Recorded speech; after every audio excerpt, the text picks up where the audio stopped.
যে নেশা করে আমাদের মা বোনের গায়ে ঢলে পড়তো সন্ধ্যার পর, মা বোনরা ঘর থেকে বাইরে পারতো না।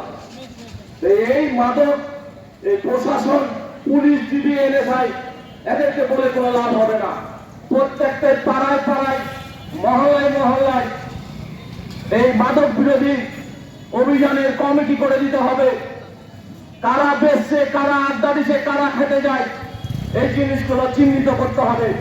আমি আজকে সকালবেলা মাছ বাজারে আসলাম, কোটের এই বাগানের ভিতর দিয়ে একটি চায়ের স্টলে দেখছি একটা ছেলে সকালবেলায় গাঁজা খেয়ে চলে যাচ্ছে। তাহলে এই যে একটি সেন্সিটিভ জায়গা, প্রশাসন সবসময় এখানে নাকের জমায় থাকে। আমি জিজ্ঞেস করলাম যে গাঁজাকে খেয়ে গেল ওই ছেলেটা, তো মানা করলি না, তোমার দোকানে খেয়ে গেল, তো বলছে যে ভাই কিছু বললে দিতে এসে মেরে দেয়। এই পরিস্থিতি হয়ে গেছে। আজকে আমার ছেলে মেয়েরা স্কুল পাঠাতে গেলে, কোচিং এ পাঠাতে গেলে তাদেরকে সাথে করে নিয়ে যেতে হয়।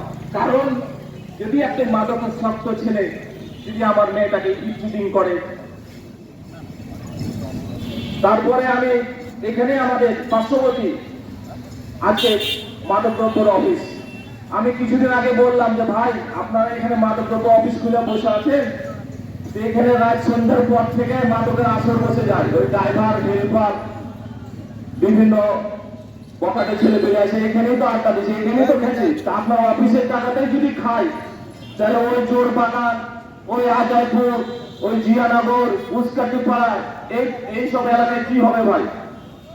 আপনার নাকের টাকাই তো নেশা করে চলে যাচ্ছে, আপনারা কিছু বলেন না। ও ভাই ওদের লাইসেন্স আছে।